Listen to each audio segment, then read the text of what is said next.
You ask me, which tribe do you belong to? Then I take you to police. So we are gathered here as Amani Club fraternity to celebrate, engage, learn, relearn, and unlearn in our very major activity of Amani Club Debate, 5th edition at Alliance Boys High School. We are seeing this conversation giving us a better nation.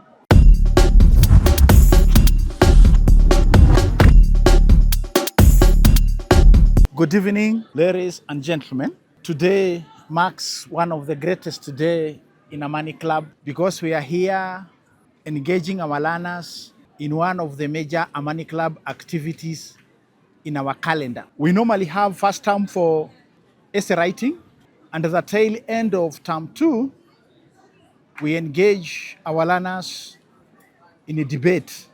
Now, this debate culminates in a number of selected topics with regard to the contemporary issues that are arising in the society, so that we might be in a position to engage cogently, urgently, and try and find solutions through our discussions, mitigation procedures, and any implementation matrix that our learners will come up with.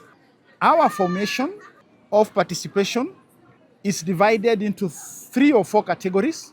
We have English, we have Kiswahili, we have French, German, and Arabic. And this year, we are happy to say we've introduced another category of public speaking, where our learners showcase their prowess in public speaking for the purposes of sending messages that inculcate proactive peace to our learners.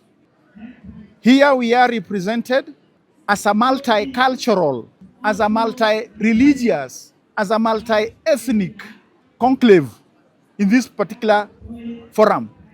And therefore we are here to celebrate that diversity as a country. And therefore this debate is giving a very unique platform to the citizenry of this republic in the near future. So we are gathered here as a Amani Club fraternity to celebrate, engage, learn, relearn, and unlearn in our very major activity of Amani Club Debate, 5th edition at Alliance Boys High School. So good evening, viewers. My name is Kush from Stareboy Center. So first and foremost, I would like to give out a shout out to my school, Stareboy Center, to my director, Mr. Fred O'Connor, Mr. Idhaka, who have made it possible for me to be here. Then I would like to thank the chairman, who has made it possible for 23 counties to be here at Alliance High School.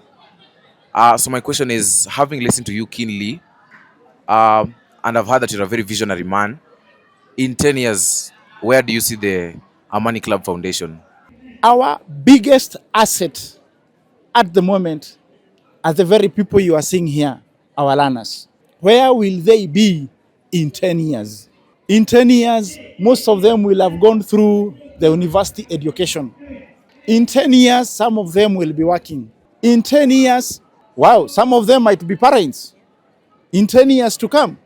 So in 10 years, we want the learners who are represented here to form alumni peace club associations so that they can come back to the learning institutions where they were, project and cascade what they were doing in 10 years. In 10 years, we want to grow the numbers of Amani clubs, fraternity in our learning institutions, that each and every learning institutions we are projecting in 10 years, they will be having an Amani club in their institution. My name is Ibrahim from the Chinga Boys High School. And at first, I'd like to thank our principal, Mr. Rachi, for fully supporting Amani Club activities and Amani Club movements in our school. And so for me, I would like to comment on the well-beings of Amani Club, because Amani Club has greatly impacted our school, because since it was introduced in our school back in the year 2019, we have not had any strikes, and the learners are currently much more peaceful than how we were before. And Amani Club, the way I'm viewing it, is a platform for students to develop themselves in future. Because if a student participates in debates and also essay writing competitions, they're able to express themselves and also have confidence in meeting the public in future. And so I'd like to give a big thanks to Amani Club, and urge the National Cohesion and Integration Commission to continue with its good work. Now, my question was, Mr. Chair, how do you see Amani Club impacting our current politics? First of all, Amani Club advocates for non-violence way of solving problems or issues in the society.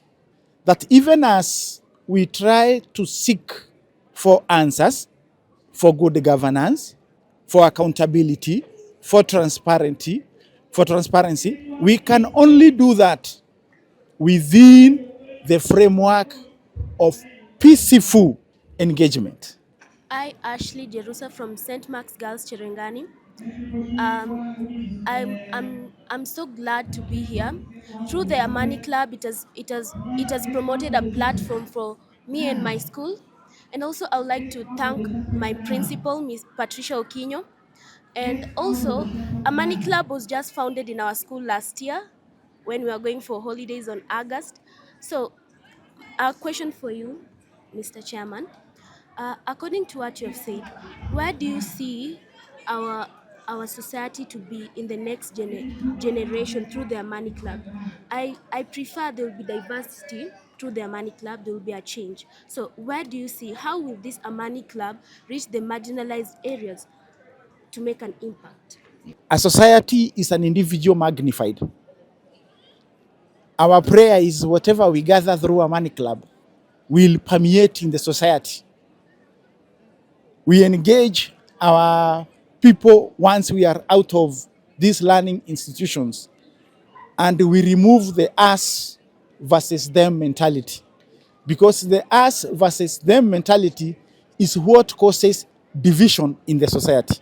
So my name is Tracy Hanzila from the Buruburu Girls High School, and I would like to thank my chief principal, Madam Stella Wambua, for giving us the opportunity to be here in the debating competitions. So for me, I would like to make a vote of thanks to Mr. Chairman. I would like to thank him for creating the Amani Club that will help all of us in the future and that is still making changes right now. So thank you, Mr. Chairman. Thank you very much for this opportunity. Once again from the Chinga Boys High School, I am Brian Karanja. So I wish to take this opportunity, Mr. Chair, first to express my gratitude to you for being a visionary leader and incorporating the French. I am a French debater.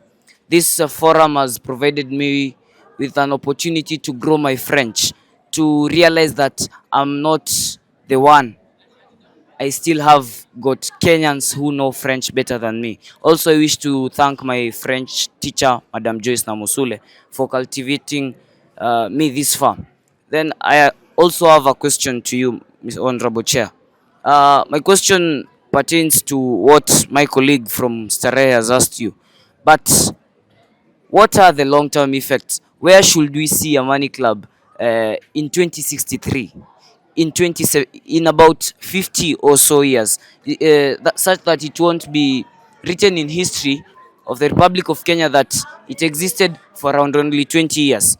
It did its impact, but where should we see it in about 50, 100 plus years? Thank you.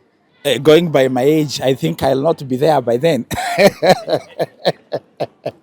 But like I said, our main area of focus as a Amani Club are three. One, we want to address culture.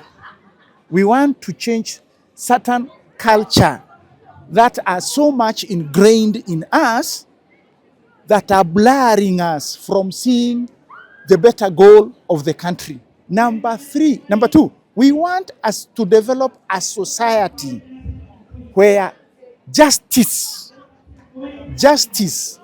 is there for each and every one of us. Number three, we want to change the mindset. We want to change the mindset. The mindset that has been there with regard to the disruptive nature of you, the Gen Zs and the Gen Alpha that will be there that time. You are the people who will be carrying the flag of Amani Club high because you are our members. And like I said, as alumni in your respective institutions, you will be going back to raise more Amani Club members. So it will not die because the spirit is living in us. Hello viewers, my name is Jerry Shamuyo from Kangiri Girls. I'd like first to thank our chairman for giving us a platform where we can do such debates. They are really helping us and cultivating our peace building in us. I can also say thank you to our principal, Madam Rael Foro, for giving us this opportunity to come to participate in these debates. I can say it is cultivating a culture of maybe doing law as a career, because debates and doing law as a career, it is almost similar because you are ironing out the issues that are occurring in the society. So that's what I would like to say this evening. Thank you. My name is Victor Amani. I am from Alliance High School. Mine was comments based on how my views of how the National Amani Peace Club debates have been ever since day one on Friday till today. Personally, uh, it has been quite an experience, the unexpected, and I have gone through a lot, ups and downs, and it has really educated me a lot. What I have noticed in whatever we've been debating is, for whatever we are debating, most of the motions are based on how we can enhance peace as a nation, how we can enhance peace as a society, how we can enhance peace as a whole. Since whatever is being brought up here is making a money club effective in the society as a whole. Thank you very much. I would like to first of all introduce myself. I am James Wageda, the National Secretary of Amani Clubs. I am actually very much happy to sit here nationally with the students who have come here nationally, because it has really not been a walk in the park, as the chair says. And I would like to first of all start by saying there is a question which was being asked. Where are we seeing ourselves in the next 10 years? I would like to see something that we have always been putting there in our letters, a peaceful coexistence, whereby no one knows which tribe you come from, whereby no one will always ask you the second name, so that they can now start pigeonholing you by, oh, I know these people belong to this particular tribe, they come from this particular zone, and that one is the most dangerous thing that we are having in Kenya today. If we are going to allow these students to continue the way they are discussing, the way they are debating, I'm very sure in actually 10 years' time, because they will be the leaders, they will be those politicians we are talking about. And they will do what exactly ethically we expect them to do while they are in this Amani Club. So eventually, I would like them to look like Rwanda, whereby in Rwanda you don't ask somebody, the tribe. It is a crime. You ask me, which tribe do you belong to? Then I take you to police. And why should we have that police if we shall be peaceful and ethically stable? My name is Sirengo Helen, the National Treasurer, Amani Clubs Kenya. And I want to join the chairman, our honorable chairman, and our secretary to appreciate these children who have sat here with us to ask the national office questions that are pointing towards their need to know where Amani Club will be 10 years, 20 years, 50 years to come. And I think the secretary has summarized. Through you, as our children, our young generation coming up, you can see there are many primary school and JSS children who have come on board. As teachers, we're saying, if we get the right attitudes, the right mindset to the youth of this country, to the children of this country, 10 years to come, they will be adults and they will be making wiser decisions. They will sit and engage. They may give us some solutions to some of the societal problems we are facing. In 10 years to come, when you are out there in the field, we don't expect that you will take a stone or a big stick to hit a neighbor or a wife or murder someone because he has annoyed you. You will have, through Amani clubs, come up with peaceful ways of engaging to resolve conflict. Like someone says, there being peace does not mean the absence of war.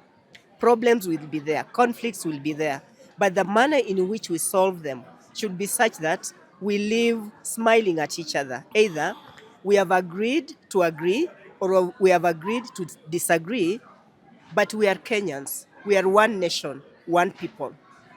So there's no reason for us to hate each other or to harm each other. So as a Money Club leaders at national level, we are seeing this conversation giving us a better nation.